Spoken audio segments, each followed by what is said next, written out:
Right. So I first met Annabelle Co-Martinent when I interviewed her when she was working at Microsoft. Then she quit a job and started blogging, and I believe she got into training. Right, I know that. She called me one day, and I knew she was looking for something, and we had an opening where I was working. I said, "Look, come by, just check us out. I know this is not what you're looking for, but maybe you'll get to meet some entrepreneurs." Of course, I work for a radio station that focuses on business. She then went on to start a very successful business called LJ Superfoods, which has resulted in some very well-known brands like Super Saigon and Hawker Hall. So I like to say I was there when she first started, humbly with cold-pressed juices when she was 8 months pregnant. So Annabelle, Hi, you know, so Frida. so always, every conversation that we have, right? You're a good friend, right? And I would like to say that I've seen you on several chapters of your life, right? So it's very exciting about where you're going. But for people who don't know you, right? A little bit about your background, how you started. This is the Filipino Chinese that end up in Malaysia and starting this Yes. business. So, just It's take us back a little bit. okay. Always a complicated introduction. But I was very lucky that day to have met you when I was working for Microsoft. But meanwhile, taking you back, I was born in Manila to a Chinese family, and of course, third generation, so I still have a Chinese China passport. And grew up exactly like every Filipino. Studied in Manila, had double degree in Manila in one of the top universities, and always dreamed of making my own brand. So with that, I took marketing, and I started working for big companies because they have great branding, right? Right. So that brought me to the world of IT, which is Nokia. We're talking about Hewlett Packard. Back then, it was really a big thing. And so with that, I eventually met, at that time, my then, I can't count which boyfriend, but then, okay, so I had several. And then at 28, you wake up one day and you realize that, okay, for the Chinese families who are very, very traditional in the Right. Philippines, they expect you to be almost married, if not attached already to be Okay. married. So one day you wake up with realization that, okay, this is my reality. And so I became more open-minded, and I started dating non-Chinese people. Okay. So that was when I met my husband. At that time, we were dating. He was flying from France to Manila for certain telco projects. And so he was very sure about what he wanted and got himself transferred to Singapore. Because of that, I moved from Manila to Singapore, got married in Singapore, and at the time of our marriage that year, they were consolidating their offices, their French office to Malaysia because of costs. Right. That was in 2006. So after getting married, I had several offers in Singapore, all the tech companies. Very easy to find a job, Right. really, in Singapore, and they welcome foreigners with such structure. Right. Right? And Yes, I was Singapore. so excited to join Singapore, but then I knew I couldn't because we were already coming to KL. Right. And the first thoughts of a lot of Filipinos is that, why Malaysia? But Malaysia's just like Philippines, So, but when I came here, I realized it was a world of difference. And often when they ask me, how does it feel? My immediate answer would be, it's a crossbreed between Singapore and Philippines, Right. where anything is possible, but you've got infrastructure. Right. So I really fell in love with the place. That was the end of 2006. Moved to KL, so I've been here for 15 years. Right. And I was very fortunate because despite coming here with warnings from a lot of Singaporeans telling me, you won't find a job in Malaysia. You do know that you're going to be an expat wife. You won't have the proper permits. You won't be able to work. You won't be able to do a lot of things Right. that you could do in Singapore. Right. And I said, well, me being me, I just said, let's go and have an adventure, and let's Right. see what I'm gonna do. So on my first few months here, I had no friends. I threw myself into yoga classes, and one day I called my mom and said, Mom, I found my purpose in life. I'm going to be a yoga instructor. And she threw out some Hokkien curses and then afterwards said, I didn't send you to university and school to become a yoga teacher. So go and find other things to do. So then I reached out and discovered that there are two Filipino friends who are in IT, whom I knew back in Manila. So I reached out to them. They were my only gang. And I was so happy to just speak Filipino because back then there were not so much Filipinos, or I didn't know where to find them. Yeah. And then I landed a job with Microsoft. So I was with them for about 4 or 5 years, and that gave me a beautiful opportunity to learn about Malaysia and Malaysians. You know, and I'm hearing your story, right? And what they say, from your friends in Singapore, trying to find a job in Malaysia, an expat's wife, is almost impossible. So the things that have happened for you, I don't know what it is, right? It's a little bit of like naivety and just trying out. And so, yeah, that was with Microsoft. Then I interviewed you when you were at Microsoft. And then after that, you're like, I quit my job. And then you called me and says, just to have a chat, right? Because of my background, having worked for IBM, Yes, right? that's right. And then you were just saying, so that was that first chapter, right? So I don't know what I want to do, I remember this, and I was like, okay. Then I said, oh, there's something at the station. This is not going to be your life calling, but why not just come by and see what we do and meet some entrepreneurs along the way, right? So that was that chapter. Yes, that was a very life-changing moment because it was me letting go of what I knew for the last 4 or 5 years, which was very comfortable, high pay. I didn't have to go to work at 9 or 10, and I could go home at 3, 4 o'clock. And it's really about motherhood, right? So becoming a mother made me realize that time is very limited, and that if I wanted to do something else, then the time is now. So that gave me courage. And as I left without a plan, that's when I seeked out to speak to people whom I've met previously who had the courage to leave, and you were one of them. So when I remembered you said you left IBM and you this is what you do now, and I just thought, okay, at least she would understand how I feel. I mean, she was in IT and comfortable, and we all know IT at that time was really at the height of changing the world. So when I left and didn't know what to do, I reached out to people.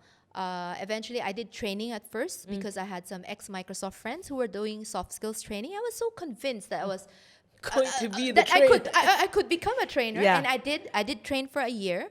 It was mentally challenging because you had to be on the ball on 100%. Yeah. So I want to say this. I remember we were talking because you were training everything, and you enjoyed it, but you enjoyed it, but it wasn't the thing. There was no spark. It was enjoyable, but I didn't feel that it would change the world, that I would want to spend days and nights pouring and learning about it. I did it because I needed adult conversation. When you are at home with a Filipino helper and at that time a 1-year-old, you don't have a lot of very stimulating conversations. So the training allowed me to meet people and really put my brain on overdrive for 2 days, right? It's a back-to-back kind of training. So then after that, when you called me, right? I have to talk to you. So this is Annabelle. We met for lunch. 8 months pregnant. This is my thing. And then so tell us about this is my thing.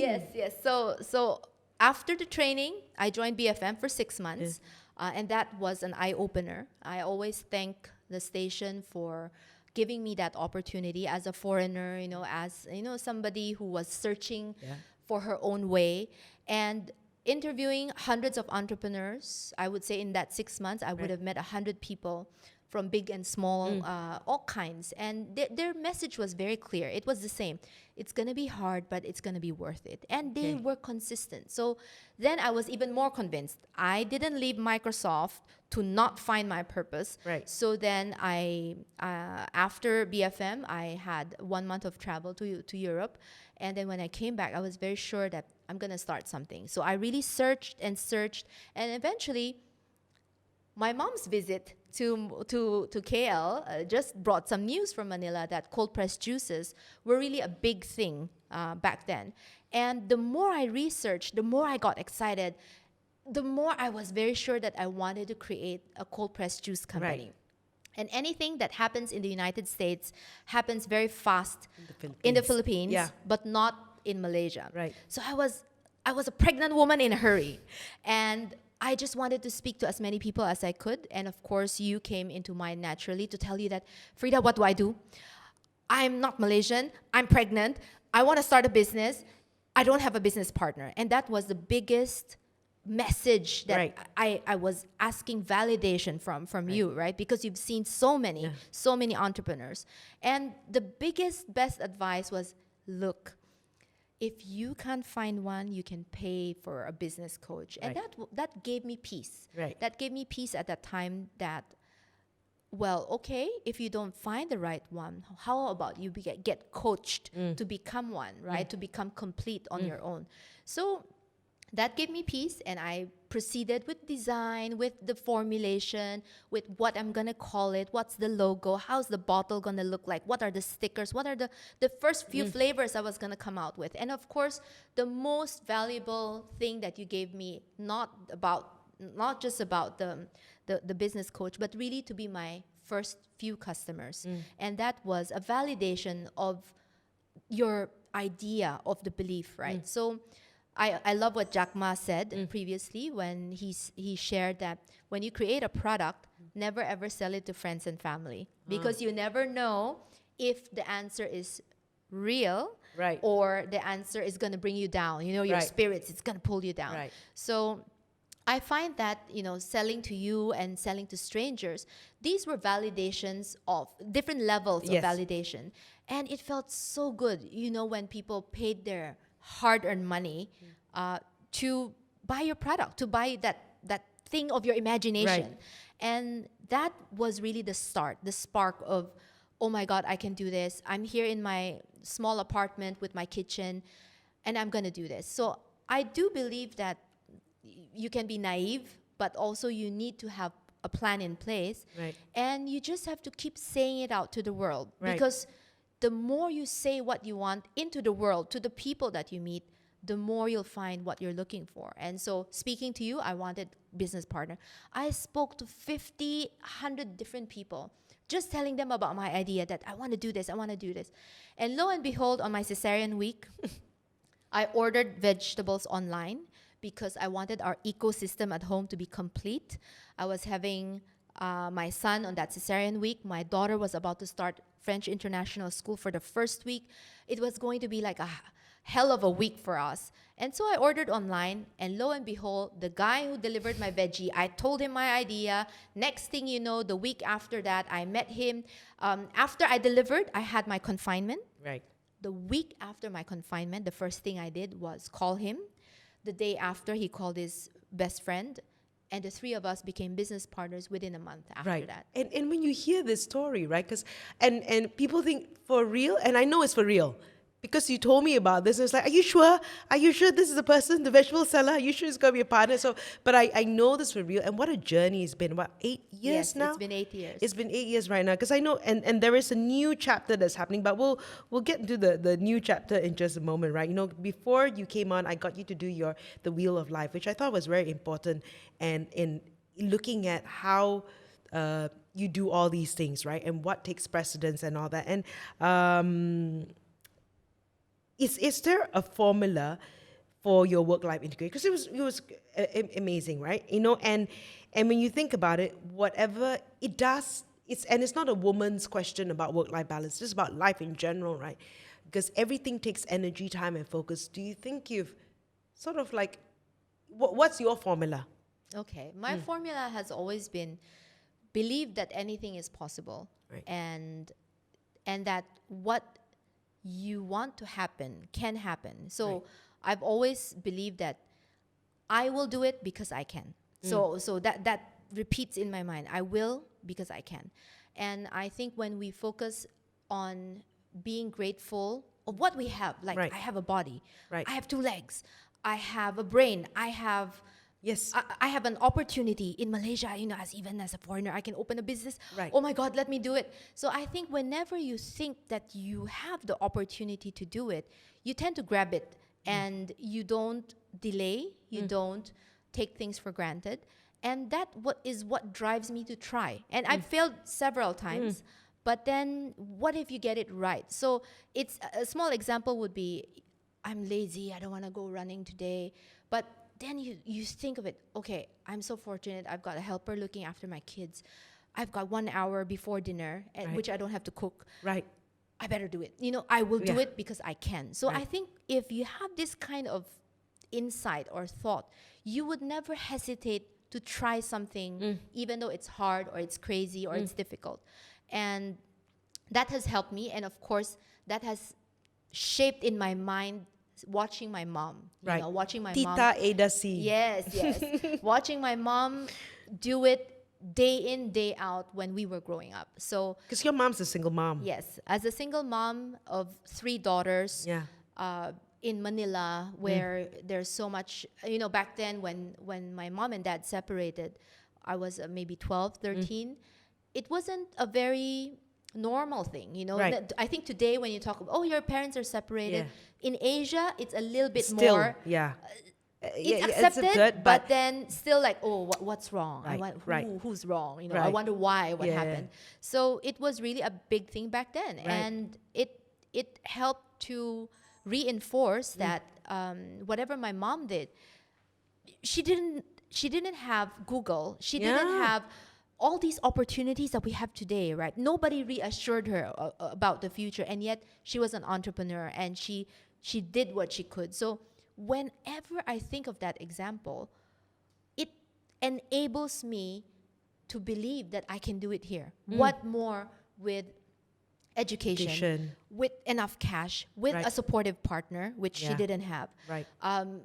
Everything that can be given was already given, and I'm doing justice to all the opportunities that were given to me by trying. Right. So, and I think that this is what drives me to kind of go and really, as a formula of you plan, you try, you plan, you try. So going into the radio station, I remember my first interview was terrible. My friend listened and said, "Was that you? You sounded terrible." I said, "Yes, I know, but I just wanted to try to see if I Right. can be on radio in Malaysia." Yeah.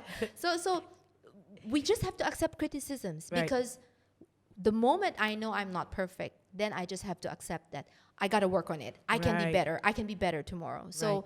when you have that spirit, I think you take it in a good way, Right. to challenge yourself to do something better tomorrow. So yeah, so that was a huge part of it. And in terms of the formula, it's really half glass full. Go and Right. try it. Because when I look at you doing this business, right, you're a foreigner, right? I mean, you've only been in corporate, right? And then to go into business, and it's like the things and the fact that you don't know, no baggage, is actually a good thing. So it's like they always talk about entrepreneurship is jumping off a plane and trying to create the parachute Parachute. as you come down. And often, if you have too much planning, too much fear, Right. because if you speak Paralysis to by enough, analysis, yes, yeah. if you speak to too many people who will tell you your idea won't work, it won't work, it won't work, that becomes your reality, right? So then you surround yourself with people, and that's why I seek to speak to people who did possibilities. IBM becoming a radio, producer, having her own show. People who left corporate, who did their own small agencies, big agency. Right. I just wanted validation. Right. So that's what I got from speaking to people, and I think that is quite powerful, because back then there were no podcasts, not as massive as today, which. You wanted to learn from Elon Musk, you just drop in and listen. You want to learn about Sheryl Sandberg, what was going on her mind, Yeah. you could eavesdrop on a podcast or an Right. interview. And back then it was TV. Oh, I miss the news. I watch video. Yeah, Yeah. I gotta buy the Yeah, book yeah. if I get the chance to buy the book. Right. So I think that fast forward to today, everyone in this world has much more opportunity and information and ease of opening a business than me 10 years ago, than let's say my mom, who was 20, 30 years ago. I think like when you use your mother as a benchmark, how do you ever get? Because she's still going strong. But I'll have to speak to Ada C for a separate show one of these days. I think she's amazing, right? So I was looking at as you were doing the Wheel of Life. One of the things is that areas to improve, right? Yes. Spirituality, social, and the environment. So let's dissect this, right? Why do you feel spirituality in your case can be improved, and what does spirituality mean to you? Because it's going to be different for different people. Yes. So, born in the Philippines, we are all 99% population Catholic. By default. By default, by default. And I was I would say, a very religious person, because I studied in a all-girls Catholic school run by nuns, okay? Yeah. Nuns. And at some point in my life, I truly believed that I could become a nun, when I was very young. And it was that much in terms of spirituality. Right. And every Sunday we'd go to Mass. And one of the things that changed me coming to Malaysia, in a good and bad way, so there are two things, right?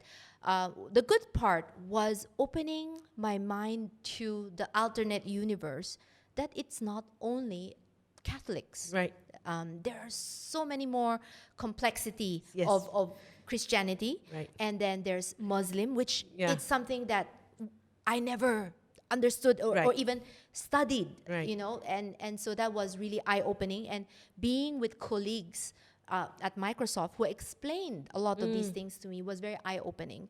And then you have all the others, right? Like I saw a Hindu temple, and you're like, why does it look like this? Right. And then all the taboos about, you're not supposed, where do I buy the pork around here? Oh, it's hidden in the little corner there. Why? And then you understand right. why. So spirituality in Philippines was very easy, because every corner had a church. Right.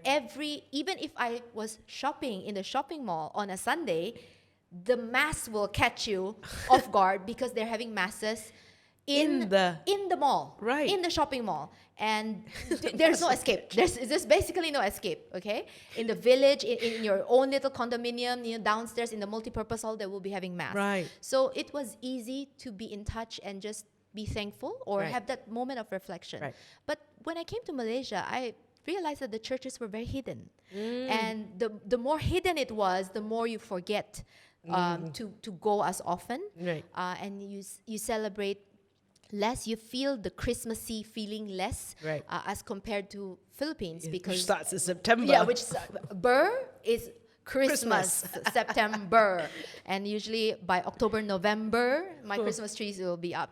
So yeah, it was. And the longer I stayed in Malaysia, the more I forgot. Right. Until on my visits to Philippines, I found the urge to always go to visit one of the church where my mom used to pray a Right. lot when we were, going through troubled times. Right. So I always want to visit that church. Right. And here, it's very hidden, so there's two that I go to, but COVID doesn't help. Right. It made the occasional church visit even less. And so I find myself less spiritual, and I wish that, it was easier to kind of go back to that familiarity that I Right. have, which makes it easier to reflect and do, all these other things. And what I miss the most, and I guess that's why I also rated it very low, was around me, the people who surround me every day at the last 8 years at work, or even in Microsoft, you don't find very spiritual people, or if they were, they didn't speak a lot Right. about it, Right. which is very different from Philippines. Right. You eat, we pray. You're in the middle of school, you stop, and then there's a prayer going Right, on, right. and it's prayer everywhere, right? Right. So, and then the poor people the poverty is everywhere, that it reminds you of thankfulness and Right, helping people. right. And even if you were driving to work, you weren't thinking about spirituality, and then someone knocks on your door begging with Right. a baby Right. beside, right? So then you're like, okay, God, last Sunday they talked, okay. So you get reminded. But Right. here, I haven't seen a beggar in the last 15 years, Right. except maybe for COVID. It wasn't really beggar. They were just Right. trying to sell nasi lemak Right. on the side. But that was how COVID changed Malaysia. And so the other part of the spirituality, which I feel was lacking, was that because I don't go as often, my children don't know the same Right. education as what I have. Right. So this is why. This is what you're thinking about Yes, now, right? yes. Okay, because we had that grounding. Because like for me as well, right? I went, not raised a Christian, but I went to a missionary school, right?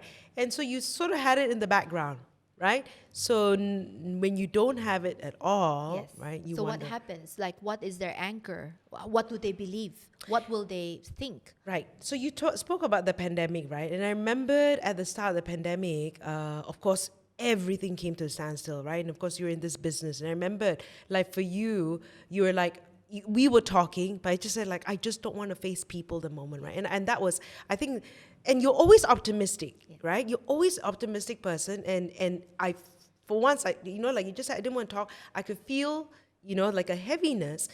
What was going through your mind that moment, and how did you get out of that? COVID meant different things for different people. And for me, the first thing that was in my mind was, we were a fast-moving train. Then suddenly there was a void, and the train dropped. And so the reality of that was shocking, because I had 350 employees. We had a lot of commitments. We had rentals. We had so many things going, and we were growing very fast. And suddenly it all came to a halt. And you had to suddenly steer in uncharted waters. Right. And nobody knew the answer, right? Unlike, let's say today, if I had a question about rental, there's so many people you can ask about. How does a tenancy agreement work? What can I do? How can I negotiate? But at that moment, everyone was scrambling. Nobody had an answer. Nobody had an answer. So you were left up to your creativity. So at that time when I didn't want to speak to people, it wasn't really because I was very unsure about how it's going to turn out. Right. It wasn't about, I think it's doom. It was more because I wanted to keep the energy to ensure that I plan for how to survive. And I think everyone was at that mode at some point. And there were some people who were more shareful about what they were doing. But for us, it was very much about, how do we do this? Right. And how do we get it right? And if it is right, it might not be right. I could talk about it publicly, but what if it's not right tomorrow? Like I tell you the formula today is do this. And next thing you know, it went through so many phases, right? So what works today doesn't work tomorrow. Yeah, and what worked for MCO1 didn't work for 2, didn't work for 3. So it was a phase again and again and again, changes, plus the government didn't help. Right. In that light, in their decision making. So, but I also empathize, because the government, not just Malaysia, around the world didn't know what the hell they were gonna do. So it was just a moment of, how do I do this? How do we do this? How can we survive this? That was the only thing in my mind. And the good thing that came out of it was, you have this energy for creativity, and you couldn't create in 2 years of COVID. We couldn't create outlets, we couldn't create new recipes, we couldn't create new promos. And so then I went back to my old passion, which was painting. Yes. So I haven't painted for the last decade, and all my paint were hardened. My brushes were really bad, and I was so happy to find online stores in Malaysia that could deliver in the pandemic. Paint brushes and paint and acrylic paints and even the canvas. So this 2 years of pandemic allowed me to revisit, and I was so happy. It's the same happiness I had when I thought I was going to be a yoga teacher. It's the creative part, right? The creative part that doesn't care how much. It's just a flow of creativity. And and of course, the story, the LJ Superfood story, I mean, that continues to, you got out of the slum and, much better than a lot of companies, right? And then you managed to sell your art. I was like, yes. That was crazy. That was really crazy. So in the midst of COVID, we kept on changing strategies, revisiting. But while we were doing that, you don't do that 24/7 while you're at home, right? You're on lockdown. What else do you do? I'm not the type of person who watches Netflix. So I do know a lot of people Right. who wasted the time away Yeah. watching, which I guess it's entertainment. It's some of it are documentaries where you learn, but I'm not that type of person. And there were also people who gained a lot of weight, and instead I used that time to kind of, oh my God, the YouTube workouts were amazing. I was never a YouTube person, and I became a YouTube person Right. for painting techniques, Exercise. abs exercise. It was just crazy. So it's a transformation. Right. So again, I will do it because I can. I'm at home. I've got internet. Right. I've got space. But it's the mindset, right? Right. So this shows that if we all had the same situation in a box, you can't go out, I can't go out, what do you do with your life? Right. So I think COVID did that for a lot of people. And that's why today we have the great resignation, the great reevaluation. Yeah. Everyone had this moment to Right. think.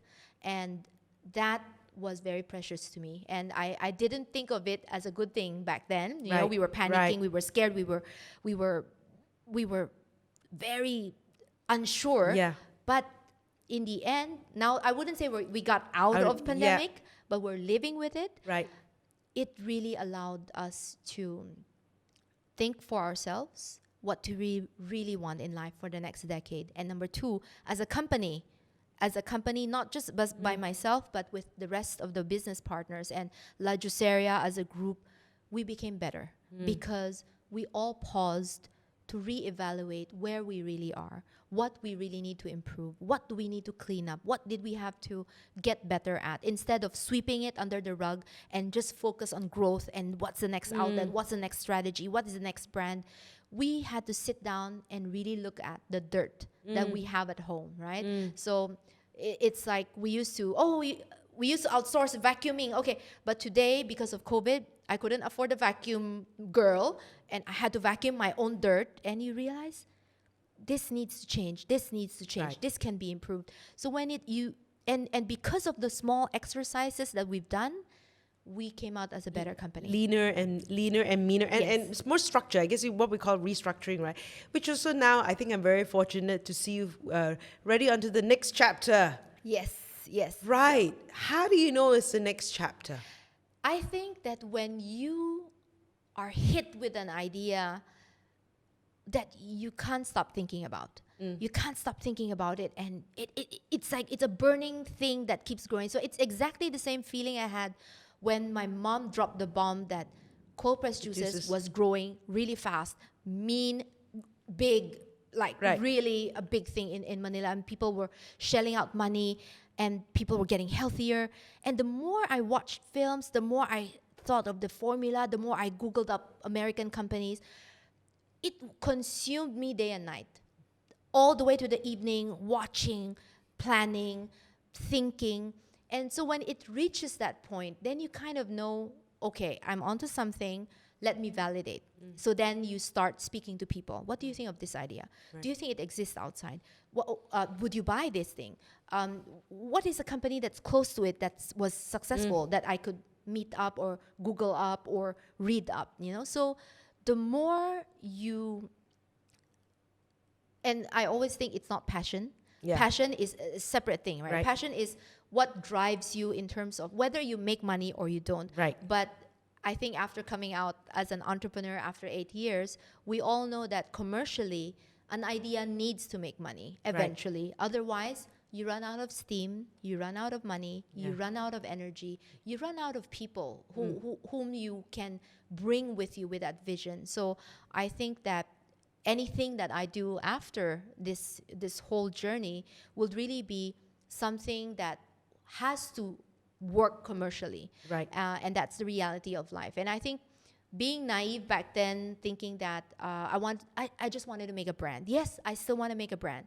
But to sustain that brand for a decade, it's going to need to make money. Right. So what are the new adventures? Okay. So it's funny because when I was young, I was always fascinated with technology. And at that time, technology meant Kodak camera. Okay. I was fascinated with cameras for as long as I remember, until my dad could buy me, until I saved up. I was always fascinated with photos, media, and somehow, that's why when BFM came out, it was interesting, although Right. it wasn't visual, it was more of Yeah. ear, Audio. audio, hearing it. I'm a very visual person. So I always thought, if I had a video camera and if I had the technical skills, I would have videoed a lot of things in my life, Right.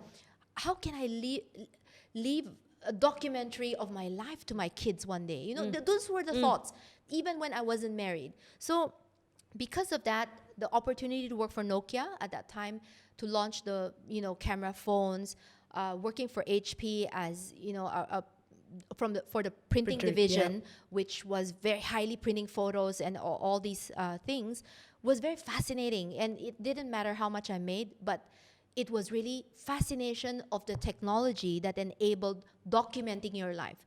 And so when we started doing, this business, we also saw a window of opportunity when COVID happened. Right. People didn't take their news only from Star newspaper anymore. COVID news to KL, 10,000 cases. Yeah. Came from KL Foodie, came from, Right. other media channels, from all sorts of guys who were reporting about food and travel and lifestyle, and they were all reporting about the same thing. So suddenly the consumption of media didn't mean you had to be a media channel Right. to create, right? So when I blogged, I thought of myself as just sharing the lifestyle in Kuala Lumpur. Maybe some expats will find me and find it useful. So it's the same thoughts. And so I stumbled upon an opportunity, this lifelong urge of, I want to do media. How do I do this? But I'm an entrepreneur doing food, I'm Right. doing food business. So I met up a couple of them to look at whom is open to an opportunity to collaborate or to Right. invest, and I found one. So Right. I was very fortunate. It just took 1-2 meetings, and there's a meeting of minds, right? Right. Like the energy, the thought process, the Right. need that they had, and the need that I had. Right. So it met immediately, and within a month, the same energy as meeting my 2 other partners back then. Like, okay, you want it? Right. I want it.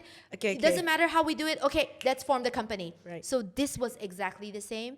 And so it's a very young company. It was incorporated only in December. Right. But they've already been running their own media channel for a while, for about 2-3 years. And of course, COVID also hit them, and it slowed down their growth and made them reevaluate. So I bought in a share to Malaysia Food and Travel. It's a group of people who, it started from Penang, from a Penang Holiao, and that guy decided to do a KL channel, and Right. the niece who flew back from United States because of COVID, Right. then started to also really fuel the channel. So I would say COVID was bad And- for humanity in terms of health and the deaths and the people who still suffer from long COVID. But it brought out so many new things, and that allowed me to also say, you know what, you've always wanted this. Come Right. on, if it doesn't make money, if it makes money, don't you want to know? Right. So then that was when, okay, you know what, I found them, they found me, we wanted, they're running the show mostly, but I'm helping to kind of try to evolve the company into something bigger, basically into a media group. Right. So still very small. Malaysia still very Food Travel, small, so yes. it's still very small. So then, of course, thanks to changes in consumer behavior, which is also your other venture, which is changes in consumer behavior. Tell me about the future. Okay, so a little background before that. So Yeah. in the pandemic, one phone call made a difference in my life, which was, it was a phone call from a Singaporean company who was a research firm, and they said, we have a client who wants to speak to you about plant-based products, how it's sold, what can it do, is the market ready? And I believe they called me because we launched twice at Right. that time. We launched Beyond Meat Burger, and then at that time we also launched Harvest Gourmet, which is from Nestle. And this passion on plant-based food came from the fact that 8 years ago, when I started La Juiceria, I gave up beef. I Right. love beef. I love my steak. I love the smell. But part of being Chinese Filipino, my grandmother, my aunties in Manila, most often than not, at some point in their age, they would give up beef Right. as part of Buddhism, Yeah. right? So we are Catholics, but yet we go to the Yes. Chinese temple, we do the poppy and everything, you know, Right. and so they would always give up the beef part. And so watching my family do that before was a very natural choice when I was trying to make a healthy company. I had my son, which I was very thankful for, and my mom just said, why don't you give up beef and as part of prosperity of moving forward with this Right. new chapter in your life. So I did it. It was a snap decision. Okay, let's do it. There was no last meal. There was no last supper. last piece of steak, no? No, there was none of that. It was just okay, let's do it. Okay. And it's been 8 years that I haven't had beef. Right. And the eye-opening part was that 2-3 years before pandemic, I flew to Singapore for business opportunities. And it so happened that Impossible Burger from the States was having an event. And because we were there, we attended the event, and the first bite of the hamburger was like heaven to me because I haven't had a beef burger for Right. the longest time. And so that opened my eyes to the fact that the technology is changing Right. and that plant-based food is becoming better and better and better. And so because we're in the line of La Juiceria, Right. which we do superfood salads, we do all this quinoa and healthy things, it was a natural thing to hope that the pricing will, they'll fly it in eventually, the price will go really reasonable so Yeah. that we could afford to feed it to Malaysians. And so we experimented on many, many, many aspects of it and until we could launch it at a very high price at the beginning. Of course, having Nestle create their own manufacturing plant in Malaysia made it affordable. So that was our round 2. And so that phone call from Singapore was just a consulting call. And so I did the consulting call. It was a company in Beijing who wanted to get information. And after that phone call, I realized this is going to be something big. Right. And I think I want a piece of it and I want to be part of it. And then again, that same feeling, you kept reading about it. And it's like manifestations, Right. right? The more you think about, the more you want to look for elephants, you see elephants everywhere. The people will appear in your life. And so then you started reading, you started looking at the possibilities, and COVID allowed you to have time to Right. also reflect and read and read and read. And so I got in touch with a couple of people, and again, the same example, I guess this is the message to everybody out there. Okay. If you have an idea, don't keep it to yourself. Share it, because people link you to other people. And Right. most often, you will meet the right people through other people, right? Right. So how do people know you want to do plant-based things if If you you didn't say and you're just like, oh, I'm Annabelle from La Juiceria. Oh yeah, she does restaurants. What, that's it. She that's all she wants to do, right? But because you keep saying that, oh, I want to meet people who are in the plant-based business. I just want to listen to what they have to say. I just want to know what they think about the potential. So I reached out. I had phone calls from Singapore. I had people meeting here. And eventually, I landed a meeting with the guy called Jack. And Right. he started Future Foods 3 years ago.